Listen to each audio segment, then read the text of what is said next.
গল্পটা শুরু হয় একটা অন্ধকার ঘরে। একটা মহিলা কাঁপতে কাঁপতে কান্না করছিল আর সাহায্যের জন্য ডাক লাগাচ্ছিল। সে অনেক চেষ্টা করলো কিন্তু কোনো লাভই হলো না। হঠাৎ অন্ধকারের ভেতর থেকে অদ্ভুত শব্দ আসে আর সেই শব্দের মাঝেই কিছু একটা তাকে টেনে নিয়ে যায়। এরপর আমরা দেখি কানকোরার একটা রিসর্টে দুইজন আমেরিকান কাপেল একসাথে ছুটি কাটাচ্ছে। এমি নামের একটা মেয়ে লক্ষ্য করে তার একটা কানের দুল হারিয়ে গেছে। সৌভাগ্যজনক এক জার্মান টুরিস্ট ম্যাথিয়াস সেটা সুইমিং পুলের নিচে থেকে খুঁজে পায় আর তাকে ফিরিয়ে দেয়। আর ম্যাথিয়াসকে ধন্যবাদ দেওয়ার জন্য তাদের সাথে ড্রিঙ্কস অফার করে। আর তখন জানা যায় সে মেক্সিকোতে এসছে নিজের ভাইকে খুঁজতে। তার ভাইকে শেষবার দেখা গিয়েছিল তার আর্কিওলজিস্ট গার্লফ্রেন্ডের সঙ্গে একটা খনন কাজের সাইডে। জায়গাটা খুব রহস্যময়, এমনকি কোনো গাইড বুকেও তার নাম নেই। ব্যাপারটা শুনে তাদের ভিতরে আগ্রহ জেগে ওঠে আর ম্যাথিয়াস পরদিন তাদের সেখানে যাওয়ার জন্য সঙ্গে যেতে বলে। সেই রাতে অ্যামি প্রচুর মদ খেয়েছিল। তার প্রেমিক যখন পাশে ছিল না তখন সে প্রায় ম্যাথিয়াসকে কিস করতে যাচ্ছিল, কিন্তু তার বেস্ট ফ্রেন্ড স্টেসি ঠিক সময় এসে সেটা থামিয়ে দেয়। পরদিন সকালে অ্যামির প্রচন্ড হ্যাংওভার ছিল। সে রুম থেকে বাইরেই বেরোতে চাচ্ছিল না, তবুও তার বয়ফ্রেন্ড জ্যাব তাকে রাজি করায় যাওয়ার জন্য। এদিকে ম্যাথিয়াস তার বন্ধু দিমিত্রি একটা ম্যাপের কপি করে রেখে যায় যাতে তার বন্ধুরা পরে তাদের খুঁজতে যেতে পারে, যেটা তার ভাই ব্যবহার করেছিল। তারপর তারা শহরের দিকে রওনা দেয়, কিন্তু যাদের তারা গাইড হিসেবে ঠিক করেছিল তারা সেখানে এখনো এসে পৌঁছয়নি আর ফোনও ধরছে না। কোনো পথ না পেয়ে তারা একটা ট্যাক্সি নিয়ে যাওয়ার পরিকল্পনা করে। ট্যাক্সি চালকের গাড়িতে একটা বড় কুকুর ছিল যেটা তাদের সবাইকে ভয় পাইয়ে দেয়। আর যখন ড্রাইভার ম্যাপটা দেখে সে প্রথমে ওখানে যাওয়ার জন্য রাজি হয় না, কিন্তু বাড়তি টাকা দেওয়ার কথা বলতেই সে রাজি হয়ে যায়। ট্যাক্সিটা তাদেরকে জঙ্গলের মধ্যের দিকে নামিয়ে দেয় আর তারপর চলে যায়। এবার তারা ভাবছিল ফিরে যাওয়ার সময় কি করবে। তারপর দেখে ম্যাথিয়াসের ফোনে সিগন্যাল আছে আর সে ড্রাইভারের নাম্বারও নিয়েছে। জঙ্গলের ঝোপঝাড়ের মধ্যে তারা একটা জিপ খুঁজে পায় যেটা ম্যাথিয়াসের ভাইয়ের ছিল। এটা দেখে ম্যাথিয়াস একটু চিন্তায় পড়ে যায়। ম্যাপকে অনুসরণ করে তারা জঙ্গলের ভিতরে এগোতে থাকে আর একটা ছোট পুকুরের কাছে পৌঁছয়। সেখানে তারা বিশ্রাম নেয় আর নিজেকে তরতাজা করে তোলে। ওরা দূর থেকে কিছু মায়ান গ্রামের লোকেদের তাদের দিকে তাকিয়ে থাকতে দেখতে পায়। কথা বলার চেষ্টা করে কিন্তু বাচ্চারা কোনো প্রতিক্রিয়া দেয় না। ঠিক তখন ম্যাথিয়াস কিছু পাতা আর ডাল সরিয়ে একটা লুকোনো পথ খুঁজে পায়। অ্যামির মনে তখন সন্দেহ হয় পথটা এমন লুকোনো কেন, কিন্তু জেব বলে অনেক সময় আর্কিওলজিস্টরা তাদের খোঁজের জায়গা লুকিয়ে রাখে। তাই সে অ্যামিকে কোনো চিন্তা না করে এগিয়ে যেতে বলে। অনেকটা পথে হেঁটে ওরা অবশেষে পুরনো রুইন্স বা পিরামিডের মতো দেখতে একটা অবস্থানের সামনে পৌঁছয়। জায়গাটা দেখে সবাই অবাক হয়ে যায়। অ্যামি ছবি তুলতে শুরু করে আর তখনই ম্যাথিয়াস উপরের দিকে একটা তাঁবু দেখতে পায়। ওটা তার ভাইয়ের ছিল। হঠাৎ একটা ঘোড়ার পিঠে একটা মায়ান লোক আসে আর নিজের ভাষায় চিৎকার করে ওঠে। ঘোড়া ভয় পেয়ে সামনে যেতে চাইছিল না। জেব ভাবে লোকটার মনে হয় টাকা লাগবে, তাই সে কিছু টাকা দেয়, কিন্তু লোকটা সেটা নিতে অস্বীকার করে। আরো দুজন লোক এসে পৌঁছয়। তখন ম্যাথিয়াস নিজের ফোনে তার ভাইয়ের একটা ছবি দেখায়। তারা ফোনটা নিয়ে ভালো করে দেখতে থাকে। ঠিক তখনই এমি একটু পিছনে গিয়ে কিছু গাছের উপরে দাঁড়িয়ে তাদের ছবি তুলতে যায়। এটা দেখে তারা একদম রেগে যায়, এমনকি গুলি চালানোর হুমকি দেয়। ডিমিট্রি ভাবছিল ওরা ছবি তুলতে হয়তো পছন্দ করে না, তাই ক্যামেরাটা ওদের দিতে গাছের উপর দিয়ে হেঁটে যায়। কিন্তু এই ব্যাপারটা আরো খারাপ হয়ে যায়। সে যখন ক্ষমা চেয়ে ক্যামেরাটা ওদের দিকে দিতে যায় তখন একটা মায়ান লোক তার বুকে তীর চালায় আর গুলি চালিয়ে তাকে হত্যা করে দেয়। সবাই তখন আতঙ্ক হয়ে যায় আর দৌড়ে উপরের দিকে উঠে যায় ওই মানুষগুলো থেকে বাঁচার জন্য। ওরা দেখতে পায় আরো মায়ান লোক এসছে, চারপাশ ঘিরে ফেলেছে, কিন্তু কেউ তাদের পিছনে পিছনে উপরে উঠছে না। ওরা উপরের দিকে এগিয়ে আর্কিওলজিস্টদের ক্যাম্প খুঁজে পায়, কিন্তু আশেপাশে কোনো লোকজন নেই। সবার ফোনে কোনো সিগন্যাল নেই আর ম্যাথিয়াসের একমাত্র কাজ করা ফোনটাও ওই লোকগুলোর হাতেই রয়ে গেছে। রুইন্স বা এই পিরামিডের মাঝখানে একটা গভীর গর্ত আছে, কিন্তু নিচে নামার মতো নিরাপদ কোনো রাস্তা নেই। ম্যাথিয়াস তার ভাইয়ের নাম ধরে চিৎকার করতে থাকে আর তখনই ঝোপের মধ্যে এক জোড়া পা দেখা যায়। ম্যাথিয়াস দৌড়ে গিয়ে গাছপালা সরিয়ে ফেলে আর তখন দেখে ওর ভাই মরে পড়ে আছে। এই দৃশ্য দেখে ও ভেঙে পড়ে।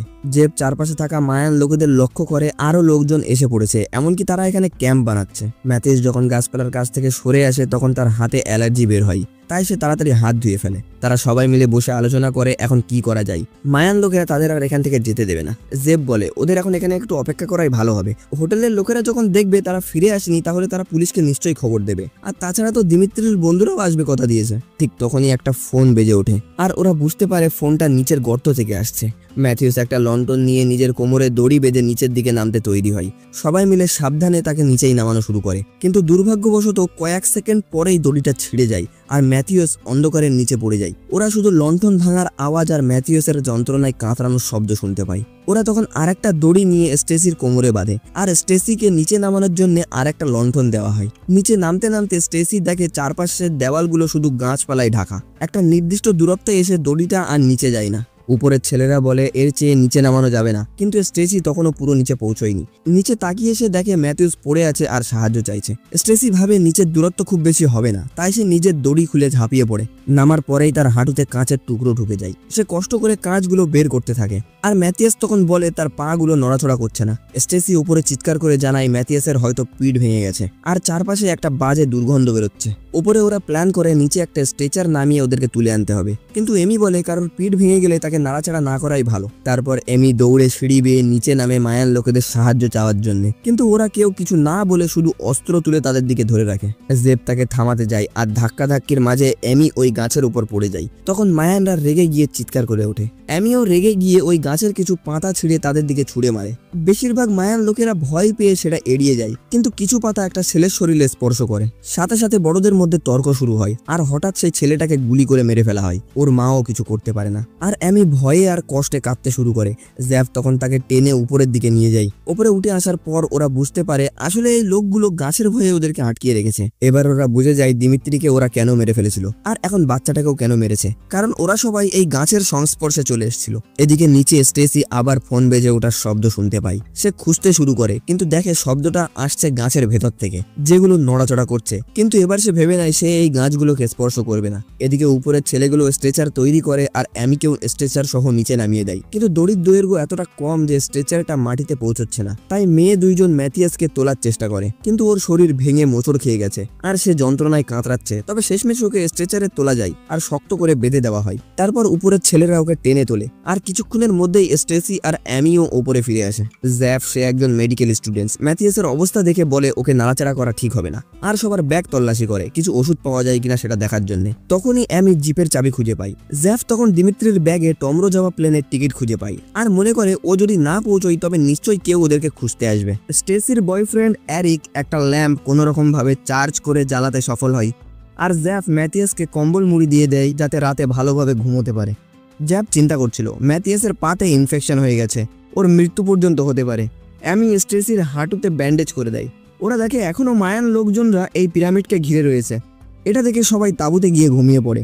পরদিন সকালে জ্যাফি গাছের দিকে প্রস্রাব করতে গিয়ে হঠাৎ একটা কঙ্কাল দেখে আটকে ওঠে। স্টেসি ঘুম থেকে উঠে চমকে যায়, দেখে তার পায়ে গাছের লতা জড়িয়ে আছে। এরিক তাড়াতাড়ি সেটা সরাতে গিয়ে আতঙ্কিত হয়ে যায়, কারণ দেখে গাছটা ওর কাটা হাঁটুর ভেতর থেকে জন্ম নিতে শুরু করেছে। এরিক লতাগুলোকে টান দিতে স্টেসি বলে সে স্পষ্টভাবে বুঝতে পারছে ওগুলো তার ভিতর থেকেই নড়ছে। এরিক বুঝতে পারে গাছের পোলেন ওদের জামা কাপড়ে লেগে গেছে, আর সম্ভবত গাছ এখন ওদের শরীরের ভেতরও জন্ম নিয়েছে। এদিকে ম্যাথিউস বলে তার কিছু একটা সমস্যা হচ্ছে, তাই অ্যামি দেখতে যাই। সে কম্বল সরাতেই দেখে গাছের লতাগুলো ওর দুই পাকে জড়িয়ে রেখেছে। অ্যামি চিৎকার করে ওঠে। জ্যাব দৌড়িয়ে এসে গাছের লতা টেনে ছাড়াতে সাহায্য করে, কিন্তু এখন ওর পায়ে এত কাটা ও ক্ষত যে সব পরিষ্কার করা সম্ভব নয়। ঠিক তখনই আবার সেই গর্তের ভেতর থেকে ফোনের রিং বেজে ওঠে। তাই অ্যামি আর স্টেসি দুজন মশাল নিয়ে নিচে নেমে যায়। ফোনের আওয়াজ এবার টানেলের ভেতর থেকে আসছে, তাই বাধ্য হয়ে ওদের গাছের উপর পা ফেলে এগোতে হয়। টানেলের ভিতরে তারা দেখে একটা আর্কোলজিস্ট লতার ভিতরে আটকে আছে, কিন্তু যখন তারা মুখ ঘুরিয়ে দেখে সে অনেক আগেই মারা গেছে, আর ফোনটা তার হাতেই ছিল। ওরা তাড়াতাড়ি সেটা তুলে নেয়, কিন্তু দেখে সেটা ভেঙে আছে। হঠাৎ আবার ফোনের রিং এর মতো আওয়াজ শুরু হয়, আর অ্যামি ভালো করে তাকিয়ে দেখে ফুলগুলো নড়ছে আর ফোনের রিংটং নকল করছে। অ্যামি হাত বাড়িয়ে ফুলগুলোকে ছোঁয়ার চেষ্টা করে, কিন্তু সঙ্গে সঙ্গে লতা এসে ওর হাতের কবজি জড়িয়ে ধরে। সে কোনোভাবে হাতটা ছাড়িয়ে নিতে পারে। তারপর দেখা যায় গাছগুলো পুরো দেওয়াল জুড়ে কেঁপে উঠেছে, আর আরেকটা মৃতদেহকে বাইরে ছুঁড়ে ফেলে দেয়, আর ওদের হাত থেকে মশালও টেনে নেয়। যত তাড়াতাড়ি সম্ভব ওরা দৌড়ে পালাতে শুরু করে সেই টানেলের ভিতর দিয়ে, কিন্তু লতাগুলো ওদের পেছন থেকে ঘিরে ধরতে শুরু করে, যেন ওদেরকে নিজের ভিতরে টেনে নেবে। অ্যানি কোনোভাবে বের হয়ে যেতে পারে, কিন্তু স্টেসির পা দুটো লতা জড়িয়ে ধরে আর সে পড়ে যায়। গাছগুলো ওকে টেনে নিজের ভিতরে নিতে চায়, কিন্তু তখন অ্যামি আবার ফিরে আসে আর স্টেসির হাত ধরে টেনে বের করে আনে। তারপরে দ্রুত দড়ির দিকে ছোটে আর চিৎকার করতে থাকে যতক্ষণ না ওদেরকে দড়ি দিয়ে উপরে টানতে শুরু না করা হয়। উপরে ওঠার সময় দেওয়ালের লতাগুলো ওদেরকে ধরার চেষ্টা করছিল, কিন্তু সৌভাগ্যজনক ওরা দুজনই ঠিক সময় উপরে উঠে আসতে পারে। এবার সবাই মিলে আলোচনা করে যে এটা কি হচ্ছে আর এটা থেকে কিভাবে বাঁচা যায়। এরিক বলে সে এখান থেকে বেরিয়ে গিয়ে সাহায্য নিয়ে আসবে, কিন্তু জ্যাফ ওকে মনে করিয়ে দেয় এই পিরামিডের বাইরে পা রাখলেই মায়ান লোকেরা ওকে গুলি করে মেরে ফেলবে। জ্যাফের বিশ্বাস ছিল কেউ না কেউ ওদেরকে খুঁজতে আসবে, তাই ওরা যদি ততক্ষণ পর্যন্ত টিকে থাকতে পারে তাহলে ওরা বাঁচতে পারে। এরপর সবাই তাদের সীমিত খাবার আর পানি ভাগ করে নেয়, কিন্তু এটা অতি সামান্য ছিল। জ্যাফ ম্যাথিয়াসকে পানি দেয় আর তখন বোঝা যায় ওর পায়ের ইনফেকশন অনেক বেড়ে গেছে। সবাই মিলে সিদ্ধান্ত নেয় ওকে বাঁচাতে হলে ওর পা কেটে ফেলতে হবে। এই নিয়ে ওদের ভিতরে একটু তর্ক বিতর্ক হয়, কিছু লোক এতে রাজি ছিল না, কিন্তু হঠাৎ ম্যাথিয়াস নিজেই কাঁপতে কাঁপতে বলে ওঠে, হ্যাঁ কেটে ফেলে দাও। দুজন মেয়ে তাঁবুতে গিয়ে অপেক্ষা করছিল আর জ্যাফ ম্যাথিয়াসকে একটু মদ খাওয়ায় যাতে সে একটু ব্যথা সহ্য করতে পারে। তারপর ওর মুখে কামড়ানোর জন্য একটা বেল্ট গুঁজে দেয়। এরিক ওর পা শক্ত করে চেপে রেখেছে আর জ্যাফ একটা পাথর গরম করে। সেই গরম পাথরের আঘাতে প্রথম তার পাকে ভেঙে ফেলা হয়, তারপর ছোট একটা ছুরি দিয়ে সেটা কেটে ফেলে। যন্ত্রণায় ম্যাথিয়াস চিৎকার থামিয়ে রাখতে পারছে না। এরিক ওর শরীরের উপরের অংশটা শক্ত করে ধরে রেখেছে যাতে বেশি নড়াচড়া না করতে পারে। অবশেষে জ্যাফ আগুনে গরম করা লোহার কড়াই দিয়ে কাঁটা জায়গাগুলো পুড়িয়ে দেয় যাতে রক্ত আর বের না হয়। ম্যাথিয়াসের ভয়ঙ্কর চিৎকার শুনে দুইজন মেয়ে তাঁবু থেকে বেরিয়ে আসে আর জ্যাফকে ধমক দেয়, কারণ সে বলেছিল এই অপারেশনটা এতটা যন্ত্রণাময় হবে না। ঠিক সেই সময় লতা এসে কাঁটা পা দুটো টেনে নিয়ে যায় খাওয়ার জন্য। তখন ওরা জানতে পারে এই গাছগুলো আসলে মাংসাশী। রাত হতেই জ্যাফ আবার নিচে নামার চেষ্টা করে, কিন্তু এখনো মায়ান লোকেরা নিচে পাহারা দিচ্ছিল। এদিকে স্টেসি তাঁবুর ভেতর বসে কাঁদছিল আর বাইরে বসে অ্যামি আর এরিক কথা বলছে। কথা বলতে বলতে হঠাৎ অ্যামি ভেঙে পড়ে, কান্না চেপে রাখতে না পেরে এরিকের কাঁধে মাথা রাখেন। এরিকও ওকে সান্ত্বনা দেয়। এই শব্দ শুনে স্টেসি তাঁবুর বাইরে আসে আর পুরো ঘটনাটাকে ভুল বুঝে ফেলে। এই নিয়ে আবার শুরু হয় নতুন ঝামেলা। তখন জ্যাফ সেখানে আসার পর স্টেসি সবাইকে জানায় আগে থেকে নাকি অ্যামি এরিকের সঙ্গে বিশ্বাসঘাতকতা করছিল। সবাই যখন তর্কে ব্যস্ত ছিল তখন কেউ খেয়াল করলো না গাছের লতাগুলো ম্যাথিয়াসের কাছে চলে এসছে আর ওর মুখের ভিতর দিয়ে ঢুকে ওর নিঃশ্বাস বন্ধ করে মেরে ফেলেছে। জ্যাফ যখন অবশেষে ব্যাপারটাকে দেখতে পায় আর গাছগুলোকে টেনে বের করতে চায় তখন সব শেষ হয়ে গেছিল। এই দৃশ্য দেখে স্টেসি ভয় পেয়ে যায়। সেভাবে ওর শরীরের ভিতরেও হয়তো কোনো লতা ঢুকে পড়েছে আর ও খুব তাড়াতাড়ি মরতে চলেছে। ও একটা ছুরি নিয়ে প্রমাণ করতে চায়, কিন্তু এরিক এসে ওকে থামিয়ে দেয় যেন সে কিছু ভুল করে না ফেলে। কিন্তু স্টেসি চিৎকার করেই চলেছে। ভয়ে আর বিরক্তিতে এরিককে ধাক্কা দিয়ে দূরে সরিয়ে দেয়। ঠিক তখন সবাই একটা আজব শব্দ শুনতে পায়। গাছের ফুলগুলো হুবহু স্টেসির কথা নকল করছে, এমনকি হুবহু ওর গলায় আওয়াজ করছে। পরদিন সকালে জ্যাফ আর অ্যামি দেখে মায়ান লোকেরা এই পিরামিডের চারিপাশে লবণ ছিটিয়ে দিচ্ছে যাতে গাছগুলো ছড়িয়ে না পড়ে। তখন জ্যাফ জানায় এই গাছটা হয়তো হাজার হাজার বছর পুরনো, কারণ কোনো পশুও এই জায়গার ধারে পাশে আসছে না। ঠিক তখনই এরিক তাঁবু থেকে বেরিয়ে এসে বলে চলো একবার স্টেসিকে দেখে আসি। সেখানে গিয়ে দেখা যায় স্টেসির চামড়ার নিচেই কিছু নড়াচড়া করছে। ওর ধারণা ওটা ওই লতা হতে পারে আর সেটা এখনই শরীর থেকে বের করতে হবে। জ্যাফ আগে ওর পায়ে একটু মদ ঢালে, তারপর ছুরি দিয়ে কেটে নিজের আঙুল ঢুকিয়ে লতাকে টেনে বের করে আনে। স্টেসি যন্ত্রণায় চিৎকার করতে থাকে কিন্তু বলে যে করেই হোক এটাকে বের করো। এরপর জ্যাফ ওর পিঠের দিকে আরেকটু কাটে আর সেখান থেকেও আরো কিছু লতা বের করে আনে। কাটাগুলো ঠিকঠাক ব্যান্ডেজ করার পর সবাই মিলে নিজের শেষ খাবারটা খেয়ে নেয়। কিন্তু স্টেসি পাগলের মতো করছে, বারবার ভাবছে ওর শরীরের ভিতরে এখনো কিছু একটা নড়ছে। ও আবার কাটাকাটি করতে চাই, কিন্তু সবাই মিলে ওকে থামিয়ে দেয়। অ্যামি ওকে একটা বোতল দেয় পানি খাওয়ার জন্য, কিন্তু ও বোতলে মুখ দিতেই সবাই দেখে ওর কপালে আরো লতা নড়াচড়া করছে। ও কিছু না শুনেই সবার মুখ দেখে বুঝতে পারলো আর ভেঙে পড়লো। এরিক তখন হতাশ হয়ে বলে কেউ আর আমাদের বাঁচাতে আসবে না, আমি আজ রাতেই এখান থেকে বেরোবো। সবাই ঘুমিয়ে পড়লো।